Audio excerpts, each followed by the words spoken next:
What's going on, guys? Chuck here.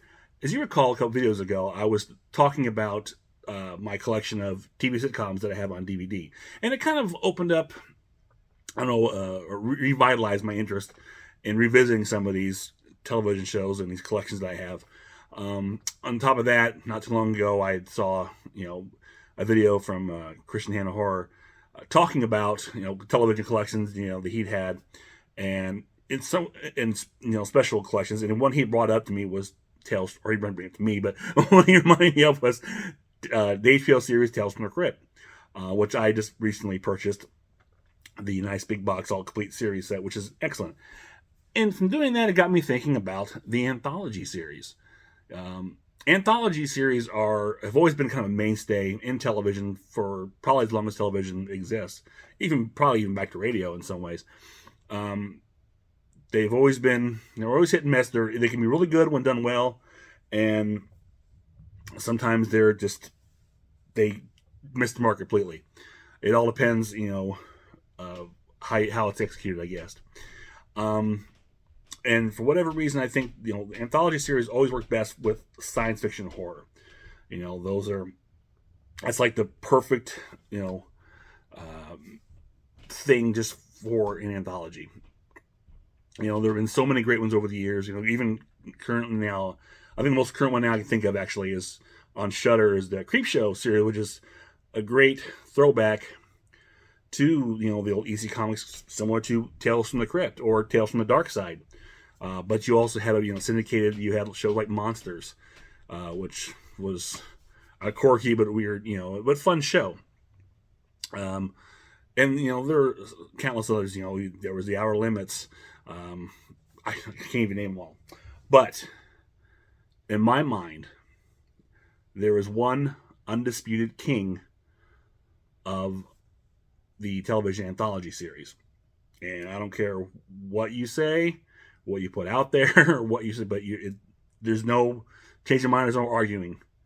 There's only one, and that is the original Twilight Zone, from October 2nd of 1959 to June 19th of 1964. Those 5 years, 5 of the best years of anthology writing television series of all time. I mean, it is yet to be topped by anything. I mean, you've had successors, you've had people try and just miss the mark. Nothing hit quite as well as that 5-year period of Rod Serling's original Twilight Zone. Not that every episode was perfect by any means, it wasn't. But, that is a classic that still holds up to this day. And it's my all-time favorite. And there's just something about the Twilight Zone. Actually, this all aired on Outer Limits. There's other, series. There's even Rod Serling's Night Gallery in the 70s. But Twilight Zone is in a world of its own. It's the writing, had some of the best writers. It was top notch. The stars at the time, the acting, there were such great stories. They were really good spooky tales. They were funny. They're very dramatic. There was a bit of everything. It hit every, it just hit everything. It hit every beat, if you will. And it made us perfect. And as a kid, I latched on to this very, very early on. My earliest memories are, watching the show late at night in syndication as a kid, especially in the holidays, which this day I think the Sci-Fi Channel still airs this on maybe New Year's weekend or New Year's Day, 4th of July. They always had some kind of 24-hour marathon. But as a kid, it would be a point of viewing for me like a late night, like a Friday night, whatever, to try and watch it, because it usually would come on like 11:30 at night, and I would make a point to try and watch it, and the lights off and just enjoy it. And there was something about it, the black and white at night, or so much. They had a great eerie tone. Something about it would just appeal to you so well, and it would creep you out and just make you think. And it was so good, so good. And you see the image of Rod Serling coming on screen with that classic, I don't know, that look he had on the lip, the way he talked, always looking down. He had the cigarette, and it was amazing. And it was really impression So an impressionable kid, it really struck a chord with me. So I always loved that show. I would try and watch it whenever I get the chance. I remember memories of, as a kid, they would have marathons on my local affiliate, Fox affiliate, and I try to watch it. I would sit up and the lights off. I have this little tray of snacks, usually something like cheese and crackers, or whatever. Drink. Try. I could never make it through, and I would just pass out. But I tried. It's funny though. So many years later, back when I told you before how I used to record shows on VHS, and Twilight Zone was no exception. Now I didn't have it like in every episode, order, because I just basically recorded a marathon. I stayed up 24 hours straight recording the Twilight Zone. It was rough, but I did it. But yeah, the Twilight Zone is just—it's oh man, I don't have the words to describe what the show means to me, how it makes me feel, and how good it is. If you've never seen the Twilight Zone, you're missing out. One of my earliest, one of the things I remember as far as having anything of Twilight Zone was I went to a comic carnival and I came across this book, and I love this book. This is Twilight Zone Companion. This is the second edition by Mark Scott Zickery, and this is the companion, episode guide to the entire show. And I've read this book. I've gone over this book countless times, just repeatedly, and so it's used, it's beaten up. But I love this book. I mean, it breaks down every episode. It gives you opening and closing narrations by Sterling. Talks about behind the scenes stuff, even for every season in each episode. It's just so good. So this was like my whole Twilight Zone. This is everything I did with Twilight Zone was this right here. And there were videos of it that came out later on, VHS tapes. I think was it Columbia probably had a VHS collection like they did everything else. Then later on they released DVDs of certain episodes like Best of Twilight Zones. Never got those. Then one day they announced the Twilight Zone Season 1 on DVD. And I was stoked.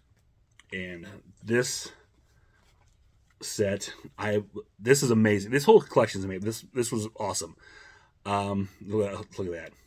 I love, hands down, honestly, I think the Twilight Zone on DVD, these sets are probably my favorite of all of my television sets that I have. I think the most love was put into these. These are just fantastic collections. At the time, I still think these are probably the most comprehensive DVDs I've ever seen in my early collecting of DVDs. And this is the Twilight Zone, the definitive edition, Season 1. And they're not kidding. This is the definitive edition. If you've never seen this, this was CBS. And back here, all your episodes. And there's so much special features on here. These are all remastered from a new high def, for new high def film transfers using the original camera negatives and magnetic soundtrack. There were audio commentaries on so many episodes. You have vintage audio interviews with a lot of the stars on here and writers. You had some audio Rod Serling's lectures, which are really cool. You had isolated music scores, promo. And what I love about this is that these were complete episodes. And I say complete, I mean complete. They included bumpers and the ads for like next week, coming next week on the Twilight Zone. What Rod Serling would do, he would have a little separate walk-on, or he'd kind of do a pre-introduction for next week's episode.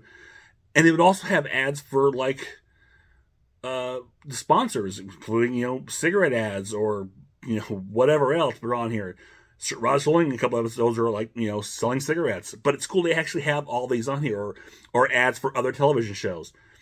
I mean, this was amazing to watch. Like I said, they were completely uncut, and there's these aren't the syndicated episodes; these are totally uncut.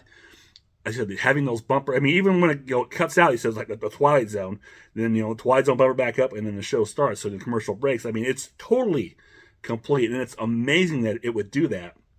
And again, with the ads at the end, the previews for next week. I mean, it's so good. I think the only other series I've seen do that is possibly the original Star Trek. because it would have like the previews for next week's episode. But those were separate shows; they weren't part of the actual episode, like this is. And these came in a nice little. Let's see here. These are like little thin snapper cases. Nothing too fancy, but I mean, if you look in the back here, they've got all the episodes with all these, special features and whatnot. And you've got to use about 7 episodes per disc. And these are all nicely done. They're beautiful. And you see some of your special features on here on this last one disc, including the original pilot version of Where Is Everybody? A sales pitch for the Netherlands by Rod Serling. A segment of the popular 1970s game show Liars Club, hosted by Rod Serling. Rod Serling bloopers. Twilight Zone radio drama of The Lonely. And original Twilight Zone billboards, which are intros of various episodes by the show's commercial sponsors. Clips from the Emmy Awards.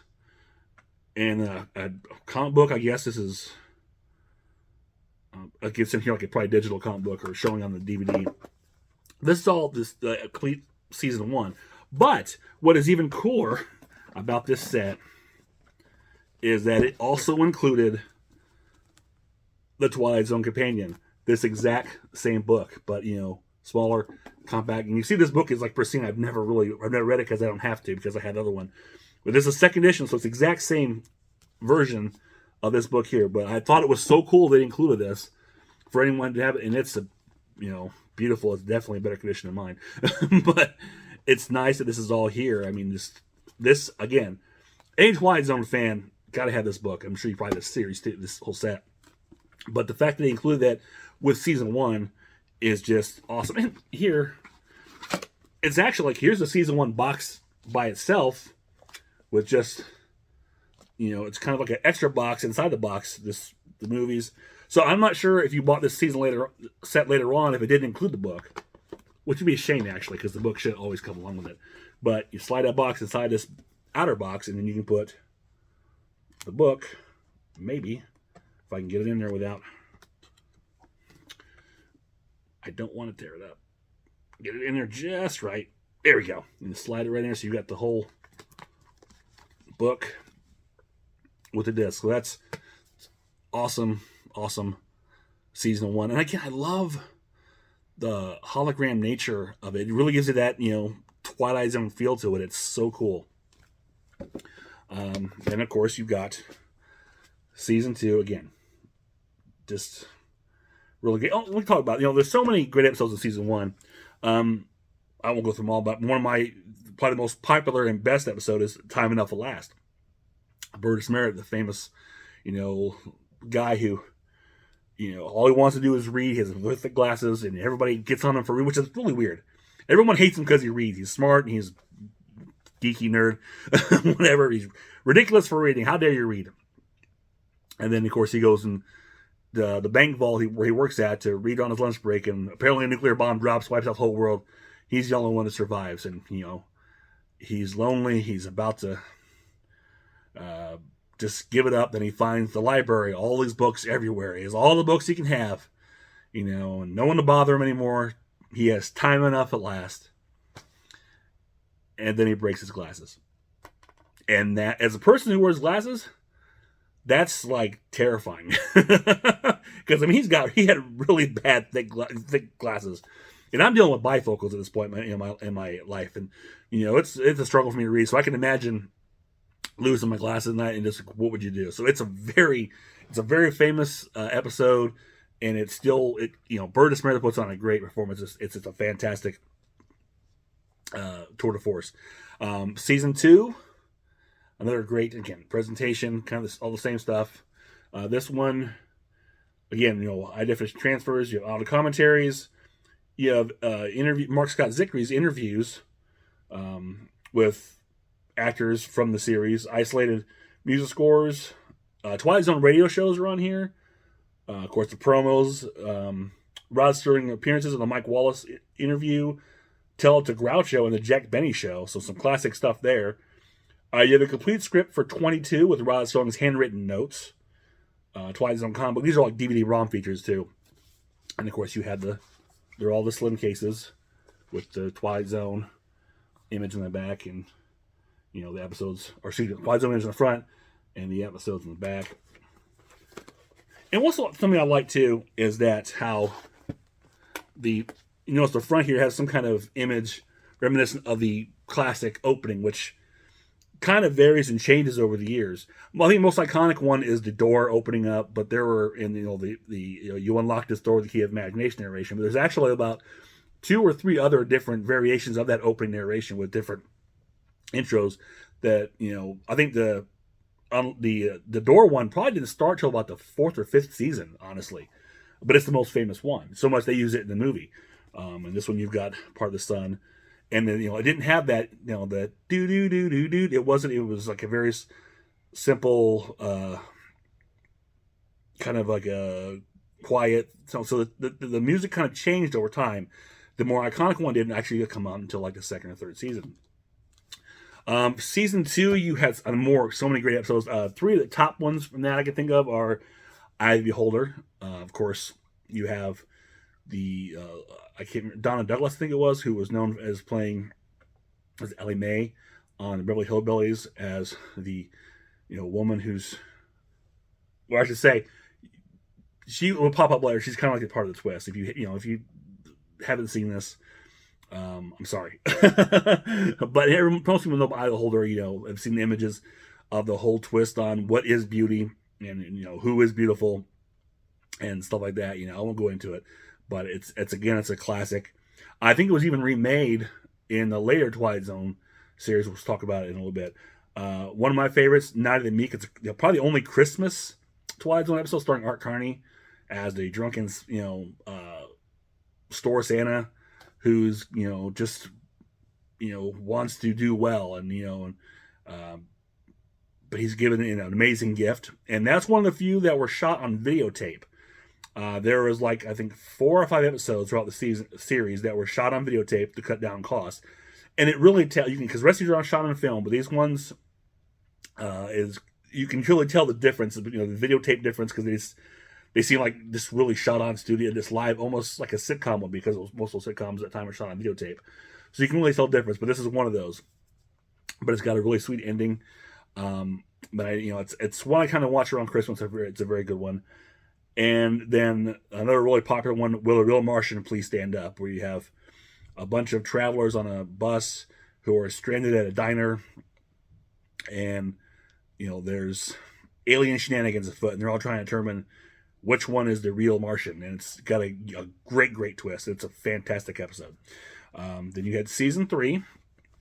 Again, these boxes are beautiful boxes. And here, you've got, again, the remastered episodes, audio commentaries. You have audio commentary by Bill Mumy on It's a Good Life. And a clip from the 2002 sequel from the Twilight Zone, It's Still a Good Life. You have audio commentary by Jonathan Winters on The Game of Pool. And Jonathan Winter reads the alternate ending script from the original, or ending scene from the original script. I didn't know Jonathan Winters was still alive when this was being done. So that's cool. He's on here. You have a clip from the '89 remake of A Game of Pool. Excerpts from Scott Zickery's audio interviews. Isolated music scores, Rod Serling's promos, his guest appearance on the Gary Moore Show, the famous Writers' School promo spot with Rod Serling, a promo spot for Night Gallery from Rod Serling, the Sci-Fi Channel's Twilight Zone marathon spots, which are really cool to have on here, and some DVD-ROM content. But again, these things were loaded with special features and so much archival material. And I love this because this is 50s and 60s stuff. So this is very old television. It's something you're never going to see anymore. And I was fascinated with that. And these are snapshots into that time of television, especially with these complete episodes, like I said, from beginning, with bumpers and promo spots, all that. You get an idea of just what it was like watching on CBS in 1960 or whatever it was. Now, season 4 is the controversial season, if you will.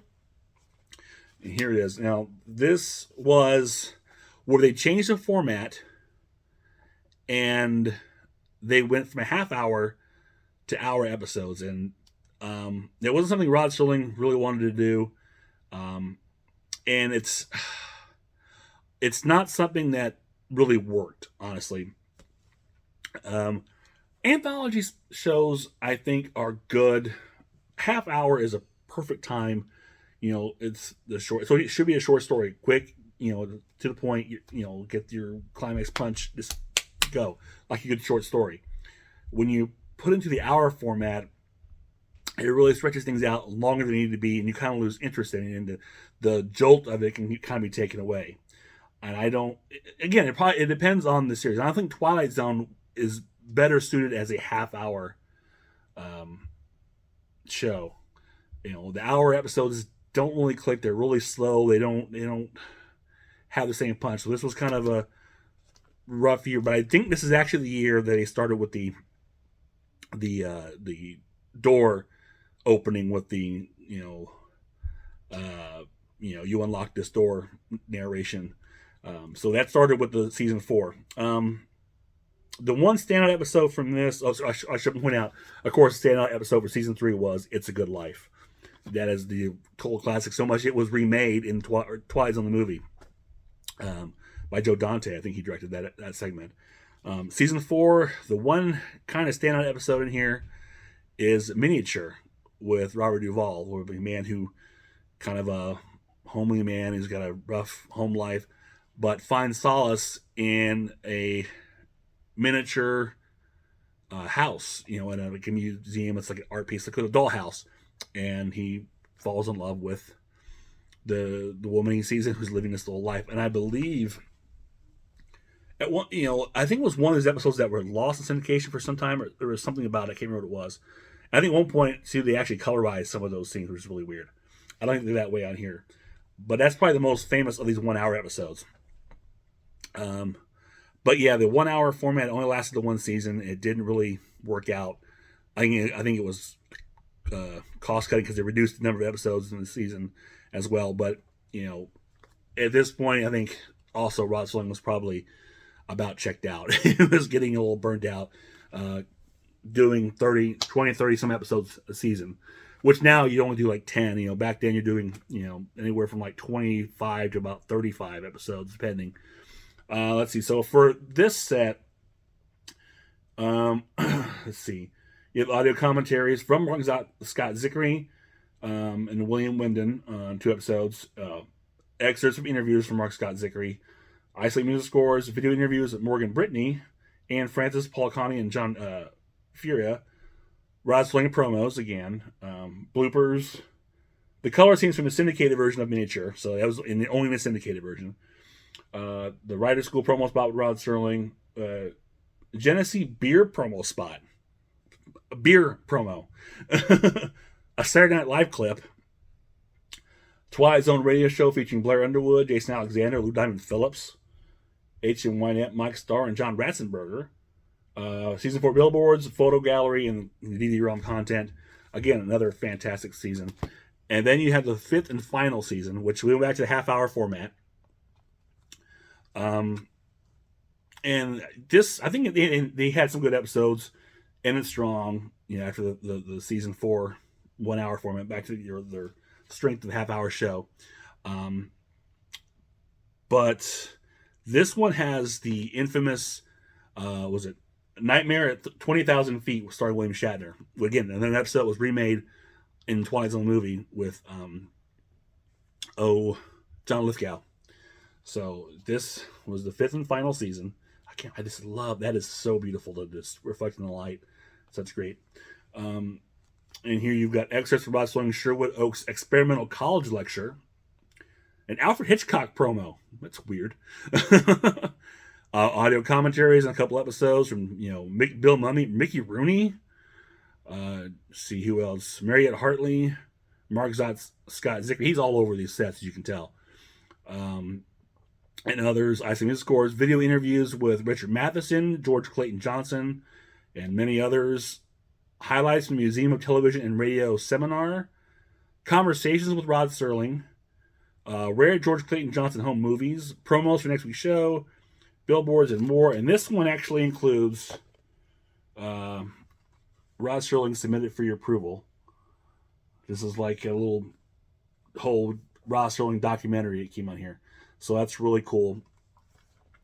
But this, again, this whole set is fantastic. I can just, I this is probably, like I said, my favorite television set of all the TV sets I have. This Twilight Zone one is just, it blows everything else out of the water for all the content and all the special features it has, and this look at history. And because it's one of my favorite shows, it's just so good, and the presentation is beautiful. Now, this is available on Blu-ray, and it's these editions. You can buy the complete series on Blu-ray, but they are like in that big brick, which CBS likes to do. You open up and it's disc just you're missing all this great stuff that's in the DVDs. You don't get the individual cases showing you the episodes, and I mean the special features I'm sure are probably on there, but the presentation is not going to be anything like this. And that, because for a minute I thought, well, maybe I could get that full complete series and have it condensed, but I realized I love these too much, and the DVDs look fantastic, and honestly, you don't need to upgrade this to Blu-ray. These, I mean, unless you really want to, I might tell you what to do. But these look fantastic with these remasters from the original negative. The DVD looks good. Everything on this is just a perfect set. If you can find these sets, I would highly recommend getting them. I mean, look at that. I love this. I can't get it. The light really is just amazing.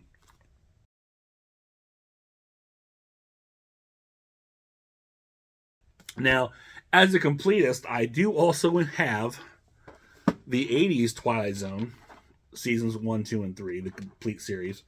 I like this show. It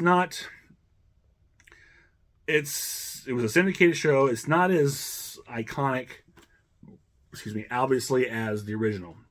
It's got its moments, but it screams 80s. But you have a lot of guest stars on here who were unknowns, who would go on to be big stars in small roles.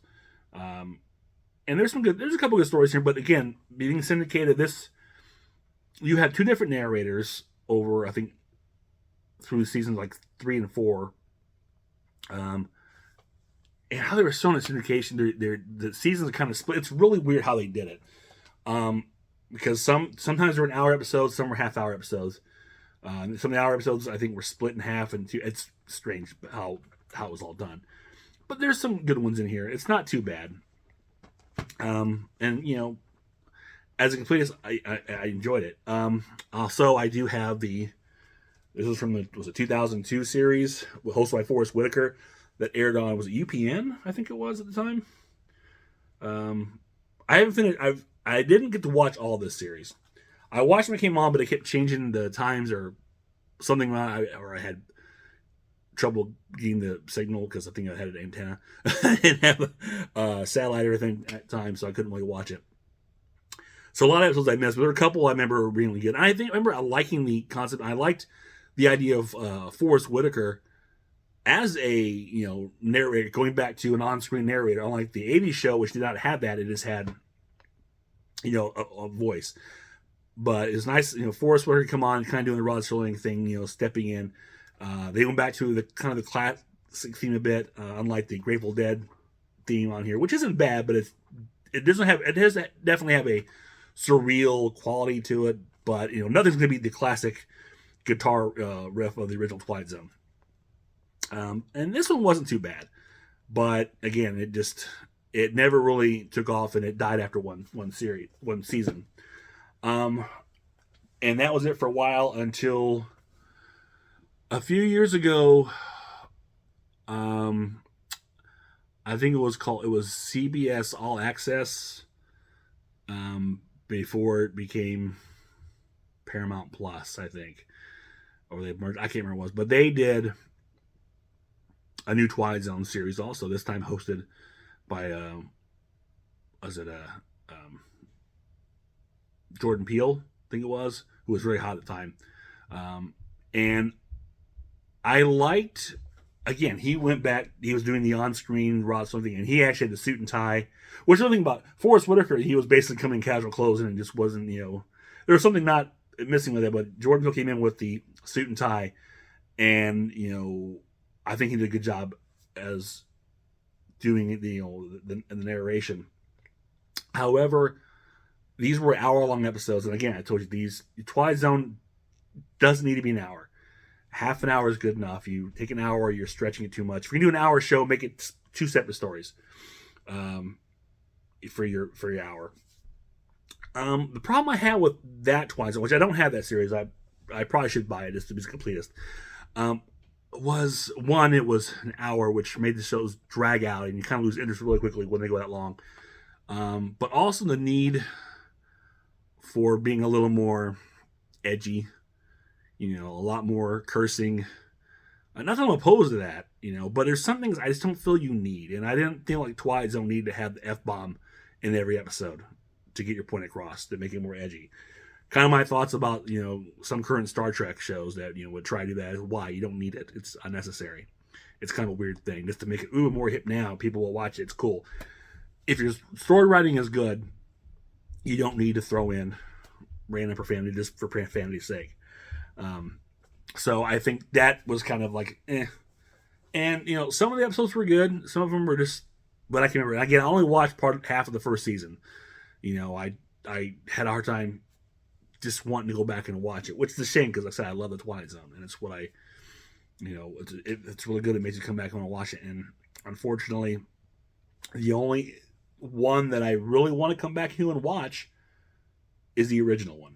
That's the one I'll watch, and I'll say, I want to go back and watch this again, because every one of those episodes, even the bad ones, will stick with you. They make you feel something. They're just so good, and that's something it's that a genie in a bottle, I guess, if you will. It's that magic. It's there at that point in time, and you'll never get that back. And it's no matter how hard anyone tries to redo the Twilight Zone, you're never going to get that Rod Serling magic back. You made it close a couple times, but you'll never get it completely the way that they did between, was it 1959 to 1964. That is why it's an icon, and it's in a class all by itself. It is, there's a Twilight Zone, and every other anthology series after that. Every other anthology series that's followed has strived to be the Twilight Zone. Again, I don't care what you are, from, Outer Limits, Tales from the Dark Side, Monsters, Freddy's Nightmares, whatever, you name it, whatever it is, it's tried to be the Twilight Zone. Even the Twilight Zone successors try to be the Twilight Zone. Amazing stories. There's another one, Steve Spielberg, probably good, but it was never going to be Twilight Zone. Tales from the Crypt, good, still not going to be Twilight Zone. Nothing will ever top the Twilight Zone. And, you can take that to the bank. Okay, so that's it. I just wanted to just go over this fantastic series with my love for this series. And if you've never checked it out, I highly recommend you do. I'm not sure if it's available streaming anywhere. It could be. At least the original one. I'm sure the new ones probably are somewhere. I don't know. But I highly recommend you try and seek out these DVD collections. These all 5 seasons, again, you can buy the complete series set on Blu-ray. There's that. If that's the way you want to go, it's fine. Really, as long as you watch the show, I don't care how you get it, but you've got to get your hands on this original show. But my preference is going to be these DVD sets because, again, there's so much. The presentation is beautiful. These are just you're not going to top this. The Blu-ray brick complete series set ain't going to do it. These are the way you want it. And they may have these individual sets on Blu-ray too. But again, they're not presented like this. There are some cases where DVD does it better than Blu-ray, at least in presentation wise. Maybe not in, the actual feature, the content inside as far as picture, color, sound quality, all that. But when it comes to presentation, there are a lot of times when DVD knocked out of the park and left Blu-ray, laying in the dust, which is a shame. Because, and I think, at least in the case of horror DVDs, I think Christian Hand Horror and Born to Be Rad actually had an episode talking about that. And they're right. There are so many, times when DVD presentation just killed it and left Blu-ray behind. And the Twilight Zone TV series set is one of those cases, because these again are just beautiful, fantastic, definitive. Like I said, it's the definitive edition, especially again this season 1, which includes the companion. This is just chef's kiss. So that is it for now. If you enjoyed this, click thumbs up, share, subscribe, leave me a comment below. Let me know, if you're a fan of the Twilight Zone. If so, what's your favorite episode? I'd love to know. I have so many. I could sit here and just go over, and there's some that I tend to forget about. It's like, oh my god, that's right. There's so many good ones out there that I couldn't decide. But I'd love to hear your guys' thoughts. And did you watch any of the other incarnations of the Twilight Zone? And what did you think of them? Or just say hi. I'll always take hi. So until next time, this is Chuck saying I will see you on the other side.